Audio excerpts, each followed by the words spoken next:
first, you get on my back. When I get home, light is on the way, we'll be having a fun time. It's such a lovely day, we should pocket the sunshine and never give it back. Even if there's a heat wave, we're stalling on the track, it will just be a close shave.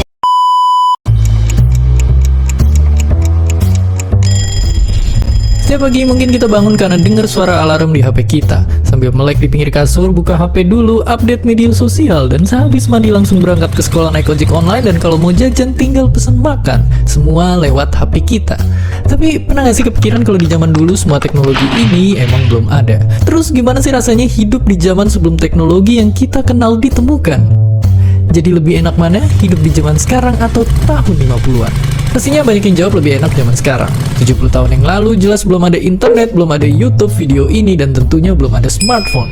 Tiap pagi dibangunin sama jam waker. Kalau mau nelpon orang kita harus pakai telepon ribet yang mesti diputar-putar. Kalau mau dengerin musik kita harus pakai alat gede ini buat mainin piring yang gak kalah gede. Berangkat pergi mesti jalan kaki, kalau jauh baru naik delman. Sungguh sangat ribet. Tapi gimanakah sekarang benda-benda ini? Bagaimana bisa semua hal yang ribet ini dimasukin ke HP kita yang kecil?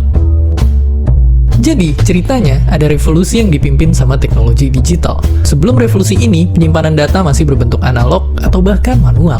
Buat ngirimnya juga belum canggih-canggih banget. Tapi dengan teknologi digital ini, pastinya semuanya jadi lebih cepat dan praktis. Tapi bayangin, dulu kita nyimpen data-data masih ditulis di kertas, sedangkan satu CD bisa nyimpen data sama dengan 19 meter tumpukan kertas. Dan akhirnya, zaman sekarang kita udah biasa banget nemuin memori 1 tera. Padahal kalau dijadiin tumpukan kertas juga, bakalan setinggi gunung Everest yang ditumpuk 3. Ini karena semua data direkam dan dikirim dalam bentuk kode angka. Dan semakin teknologi terus maju dan maju, semua ujungnya ke satu penemuan yang penting banget, internet. Munculnya internet bikin perkembangan teknologi melesat kencang. Jadi, kalau di sisi teknologi, emang zaman sekarang menang telak. Yang dulu perlu banyak tempat penyimpanan harus kesana kemari, atau harus nunggu lama, sekarang ada semua di HP kita.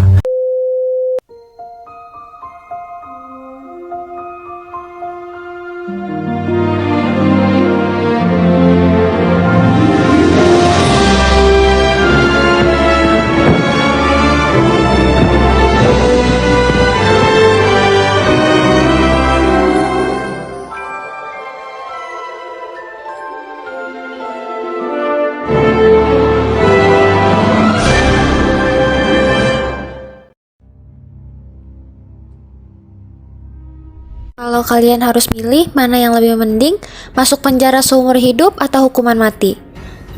Coba jawab di dalam hati kalian masing-masing. Oke, mungkin lebih tepatnya semoga kita nggak akan dihadapin sama pilihan kayak tadi.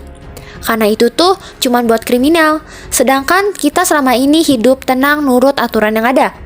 Tapi tunggu dulu, kadang-kadang peraturan justru suka bikin kebebasan yang terkekang. Di sekolah maupun jalan, kita terpaksa nurut aturan. Melalui aturan juga kita mengenal adanya hukum. Kali ini kita akan mempelajari 2 hal yang tadi kita bahas sekilas di awal, yaitu teknologi di bidang hukum. Masuk ke medsos kita mempunyai UU ITE. Apa itu UU ITE? UU ITE berisi undang-undang yang mengatur informasi dan transaksi secara online. Diatur dalam UU nomor 20 tahun 2016 tentang perlindungan data pribadi dalam sistem elektronik. Perbuatan yang dilarang dalam UU ITE sendiri ada banyak, antara lain menyebarkan video asusila, judi online, pencemaran nama baik. Sekarang, pertanyaannya, di mana website melaporkan pelanggaran yang kita sering temui? Jawabannya ada banyak. Misalnya jika kita ingin melaporkan perihal konten hoax, ujaran kebencian, terorisme, dan lain-lain, kita bisa pergi ke website berikut. Atau ingin melaporkan kasus korupsi, bisa ke sini. Yang terakhir, kita juga bisa menyampaikan aspirasi kita lewat website ini. Berikutnya, kita akan membahas surat tilang elektronik. Nah, ini adalah contoh kamera yang menangkap plat mobil atau motor yang melanggar aturan. Surat tilang elektronik ini melalui 5 tahap. Yang pertama, sensor dari kamera etle akan memonitor ruas jalan dan secara otomatis akan menangkap gambar pelanggaran lalu lintas. dan barang bukti akan dikirim ke back office Etle. Yang kedua, petugas akan memproses bukti yang dikirim oleh sistem Etle. Berikutnya, petugas akan mengirimkan surat konfirmasi ke pelanggar melalui pos. Yang keempat, pelanggar lalu lintas harus melakukan konfirmasi dengan batas waktu 8 hari ke kantor Subdirektorat Penegakan Hukum atau bisa dari website resmi Etle PMJ. Di Batam sendiri kita bisa menemui kamera ini di beberapa lokasi, seperti Simpang Panbil dari arah Batu Aji ke Kepri Mall, kemudian Simpang Masjid Raya Batam Center dari arah Simpang Franky ke Bundaran BP Batam, dan terakhir Simpang KDA dari arah Rumah Sakit Elizabeth keluar. Yang terakhir, sebenarnya masih ada 2 lagi sih. Kalau gitu, ayo kita kupas satu-satu. Jadi kita akan membahas tentang sidang virtual. Kenapa virtual? Jawabannya adalah, kita sendiri tahu, kita sempat mengalami COVID selama beberapa tahun belakangan ini. Maka dari itu, kita melakukan segalanya dari rumah. Mulai dari sekolah, daring, kerja secara daring, hingga persidangan secara daring. Berikut adalah contoh sidang secara virtual.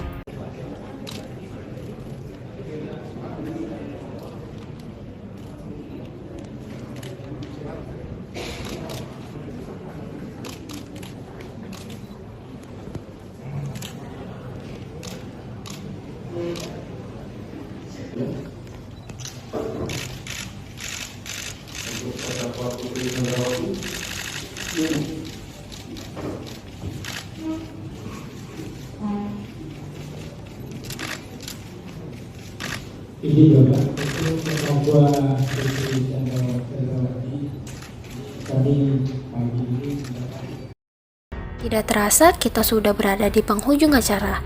Namun masih ada satu lagi yang perlu kami jelaskan, yaitu lie detector. Zaman dulu saat persidangan tidak ada alat ini. Namun sekarang di zaman modern, kuasa hukum dipermudah dengan adanya alat ini. Supaya lebih jelas, mari kita saksikan video berikut. Ya, karena dia berhadapan dengan para saksi, tersangka, ya, yang memberikan keterangan.